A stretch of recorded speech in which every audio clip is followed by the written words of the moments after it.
Hello दोस्तों, अक्षर गुरुजी आपके सामने पेश कर रहा है हैंड राइटिंग कैसे इम्प्रूव करें, क्या तरीके हैं, क्या टिप्स है। ये जो 10 टिप्स है उसमें से फर्स्ट वाली टिप है पोस्चर। अपने बॉडी का पोस्चर काफ़ी अच्छा होना चाहिए, बैक बेंड नहीं होनी चाहिए। ये फर्स्ट पिक्चर में मैंने दिखाया है। आपकी बैक अगर ज़्यादा बेंड हो तो हमारे गर्दन के ऊपर प्रेशर आना शुरू हो जाता है, हैंड राइटिंग गंदा आता है। अगर हम ज़्यादा भी स्ट्रेट हो जाए, पीछे बैठ के हैंड राइटिंग लिखे और बैक ज़्यादा बेंड करें तो हैंड राइटिंग गंदा आता है दोस्तों। ये अच्छा नहीं है और डिस्टेंस हमें ज़्यादा रहने की वजह से हमें चश्मा भी लग सकता है। उसके बाद है लास्ट वाली पोजीशन। यही बेस्ट पोजीशन है क्योंकि इसमें हमारी बैक इरेक्ट है, स्ट्रेट रखी है बैक हमने, और ये डिस्टेंस हमने मेंटेन रखा है आँखों का और हाथों का, और बैक के ऊपर प्रेशर आने की वजह से नहीं आने की वजह से हैंड राइटिंग काफ़ी अच्छा हो जाता है। सेकंड है एंगल ऑफ नोटबुक। हमारे नोटबुक का एंगल कैसे होना चाहिए। अगर आप राइट हैंडेड हो तो एक 30, 35, 40 डिग्री का एंगल अपने नोटबुक का होना चाहिए और उस तरीके से आप लिखो। अगर लेफ़्ट हैंडेड हो तो बुक वही लेफ़्ट के एंगल में ट्विस्ट करना है, 30 to 40 डिग्री एंगल में। ज़्यादा ट्विस्ट नहीं करना है, हैंड राइटिंग गंदा आएगा, शोल्डर के ऊपर स्ट्रेस आएगा। तो हमें 30 to 40 डिग्री का एंगल पेज का या नोटबुक का रखना है और उसी तरीके से आप लिख सकते। थर्ड है हमारा ग्रिप।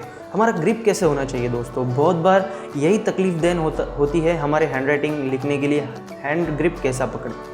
तो ये मैंने आपको टिप दिया है। ये 1.5 सेंटीमीटर टू 2 सेंटीमीटर्स का हमें डिस्टेंस रखना है जब लिखने का डिस्टेंस और हाथों के उंगली फर्स्ट जो फिंगर है उसका डिस्टेंस, ये ऑलमोस्ट 2 सेंटीमीटर्स तक लंबा होना चाहिए। उसकी वजह से अपने रिस्ट को टेंशन या ज़्यादा स्ट्रेस नहीं होता है। ये जो वाली ग्रिप मैंने दिखाई है उसकी वजह से आपको चश्मा लग सकता है, तो ये बिल्कुल नहीं ऐसी ग्रिप होनी चाहिए। नेक्स्ट वाली है, इसमें पेन का एंगल बहुत अलग होता है। पेन या पेंसिल का जो फर्स्ट फिंगर है उसके ऊपर बहुत स्ट्रेस आता है, तो ये नहीं करनी चाहिए। थर्ड है तीनों उंगलियों से पकड़ने की ग्रिप, ये भी अच्छी नहीं होती है। ये थर्ड और फोर्थ फिंगर के ऊपर एक्स्ट्रा उससे स्ट्रेस आ जाता है। ये होल्डिंग वाला है, इससे अपना पेन या पेंसिल अच्छा नहीं चल पाता है, हैंड राइटिंग गंदा आता है। तो दोस्तों फोर्थ है राइटिंग मटेरियल कौन सा यूज़ करें। भाई मैं पेन यूज़ करूँ या पेंसिल यूज़ करूँ, समझ नहीं आ रहा क्या यूज़ करूँ। तो आपको दिखाता हूँ, आपको बताता हूँ एक एक लिख के कौन सा अच्छा है या कौन सा बुरा है। मैं तो बोलूँगा कौन सा भी मटेरियल यूज़ करो दोस्तों, आपका हैंड राइटिंग अच्छा ही आता है। अगर आपका बेसिक या पहले 2 या पहले 3 फंडे क्लियर है तो आपका मटेरियल मायने नहीं रखता है दोस्तों। पेंसिल से भी काफ़ी अच्छा लिख सकते हो। जो भी आप 4th स्टैंडर्ड के बच्चे हैं, पेंसिल से काफ़ी अच्छा राइटिंग कर सकते हो। आपको कैलीग्राफी लिखना है तो कैलीग्राफी पेन से आप लिख सकते हो। लिखना कौन से भी पेन से हो दोस्तों, लिखना मत छोड़िएगा। राइटिंग, आपका हैंड राइटिंग अच्छा आना बहुत ही ज़रूरी है। ये देखो बॉल पेन से मैंने निकाला है। बॉल पेन थोड़ा सा प्रेस करना पड़ता है तो ही हैंड राइटिंग अच्छे से आता है। जेल पेन भी काफ़ी अच्छा रहता है। जेल पेन ईजी रहता है, जैसे कि 10th और 12th का जो भी एग्जामिनेशन पेपर रहेगा उसको बहुत बच्चे जेल पेन से ही लिखते हैं। स्केच पेन आप कभी भी यूज़ कर सकते हो। अगर आपको असाइनमेंट या प्रोजेक्ट बनाना है, स्केच पेन लिख सकते हो। इंक पेन मैं मोस्टली प्रेफर करता हूँ, अच्छा राइटिंग भी आता है और इंक पेन लिखता भी बहुत स्मूथ है। पायलट पेन भी बहुत लोग यूज़ करते हैं, उससे हैंड राइटिंग मायने नहीं रखता है। आपका हैंड राइटिंग अच्छा है तो राइटिंग मटेरियल कौन सा भी यूज़ करो। फिफ्थ है मिक्सिंग ऑफ लेटर्स। ये जो हम लेटर्स लिखने वाले हैं उसको मिक्सिंग या टैंगलिंग कैसे होता है ये, और दिखने को कितना गंदा दिखता है, ये मैंने यहाँ पे दिखाया है।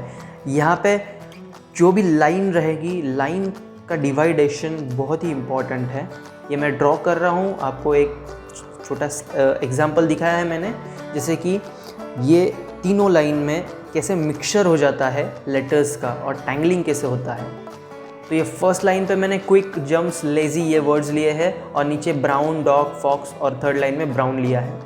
तो आप देख सकते हो दोस्तों, ये क्विक का जो स्ट्रेट लाइन है वो ब्राउन एग्जैक्टली अगर नीचे आता है तो क्या करना है। उसके पहले मैं डिवाइडेशन बता देता हूँ आपको।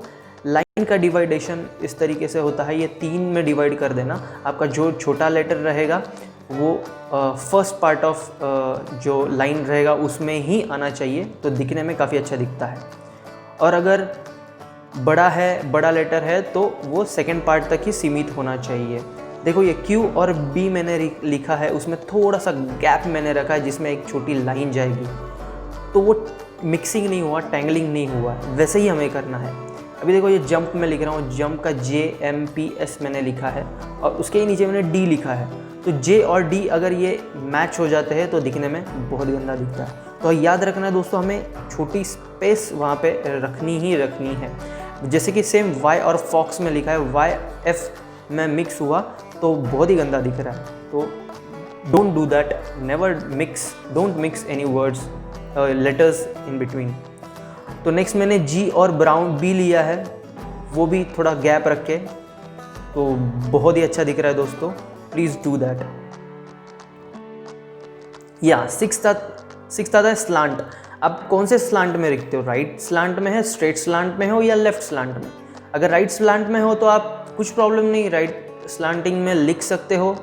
स्ट्रेट में लिख रहे हो तो स्ट्रेट में लिखो, नो प्रॉब्लम। लेकिन याद रखना, maintain the slant in whole writing. पूरे राइटिंग में हमें स्लांटिंग ज़रूरी है, सेम रखनी। Never change your slanting position, नहीं तो हैंडराइटिंग बहुत ही गंदा दिखेगा। Okay, yes. 7th आता है प्रेशर। प्रेशर कितना होना चाहिए दोस्तों। हम अगर एक्स्ट्रा प्रेशर लिखते हैं तो बैक वाले पेज पे ये दिखना शुरू हो जाता है। जैसे आप देख रहे हो कि फर्स्ट वाला इसमें मैंने कम प्रेशर दिया है, सेकंड में ज़्यादा है तो वो दिखना चालू होता है। उसके नीचे ज़्यादा दिख रहा है, वो इंक ज़्यादा दिख रही है, उसके नीचे ज़्यादा इंक नहीं दिख रही है। तो प्रेशर एक्स्ट्रा भी नहीं होना चाहिए, मीडियम भी नहीं होना चाहिए, नॉर्मल भी नहीं होना चाहिए। मीडियम है तो ठीक है, लेकिन नॉर्मल सबसे बेस्ट है। और जिसकी वजह से आप देख सकते हो अगर एक्स्ट्रा है तो नीचे दिखना चालू, पीछे के साइड में दिखना चालू हो जाता है, वो अच्छा नहीं दिखेगा। और सेम अगर आप ये पेज पे लिखते हो वो भी वैसे ही दिखेगा। इस दोस्तों बहुत बार साइज़ मैटर रखता है। अगर लिखने वाले बंदे बहुत छोटे छोटे अक्षरों में लिखते हैं, स्मॉल साइज़ में, तो ये बहुत कंजेस्टेड राइटिंग हो जाता है, स्मॉल दिखने में अच्छा भी नहीं लगता है, शेप और साइज़ बिगड़ जाता है। बीच में अगर मीडियम लिखते हैं तो वो भी अच्छा है, बिग ज़्यादा साइज़ में लिखते हो वो अच्छा नहीं है, सबसे ज़्यादा 2 स्मॉल लेटर्स भी अच्छे नहीं रहते। तो आपको मीडियम साइज़ में आपके लेटर्स लिखने हैं, वो दिखने में बहुत ही सुंदर दिखते हैं दोस्तों। यस। फिर 9th आता है स्पेसिंग। आपके जो भी लेटर्स रहेंगे उनके बीच में स्पेसिंग कितनी होनी चाहिए, that has to be very equal proportion में होनी चाहिए स्पेसिंग। और दोनों अक्षरों के बीच में, लेटर्स के बीच में भी स्पेसिंग इक्वल होनी चाहिए, ज़्यादा डिस्टेंस नहीं होना चाहिए। और प्रोपोर्शनेट डिस्टेंस रहेगा तो दिखने में बहुत ही अच्छा दिखता है और परफेक्ट दिखाई देता है, दिखने में बहुत ही सुंदर दिखता है हैंडराइटिंग। तो आप ये ध्यान रखना है कि हमें स्पेसिंग अच्छा रखना बहुत ज़रूरी है। अगर स्पेसिंग ज़्यादा होता है, ये जैसे सेकंड मैंने दिखाया है, तो वो दिखने में कुछ तो गलत दिखता है, आपको राइटिंग अच्छी नहीं दिख पाती। तो ये एग्ज़ाम में बहुत गंदा राइटिंग दिखाई देता है, आपका पेपर अच्छा नहीं दिखेगा। तो ये याद रखना, ये ध्यान रखना है कि spacing in between total sentence बहुत इंपॉर्टेंट है, गैप अच्छा नहीं है।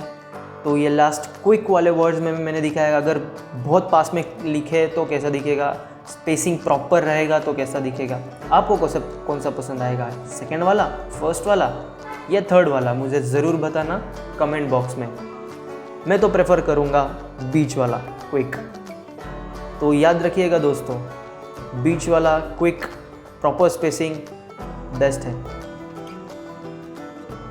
यस, 10th सबसे लास्ट और for most important thing for your hand writing improvement is practice. दोस्तों प्रैक्टिस करना बहुत ज़रूरी है। डेली बेसिस में बोलता हूँ, हार्डली 15 to 20 मिनट्स निकालो आपके खुद के हैंड राइटिंग के लिए और अच्छा कोर्स ज्वाइन करो, आपका हैंड राइटिंग बहुत ही अच्छा होगा। प्रैक्टिस मेक्स मैन परफेक्ट, मैं नहीं बोलूँगा, a perfect practice makes man a woman perfect always.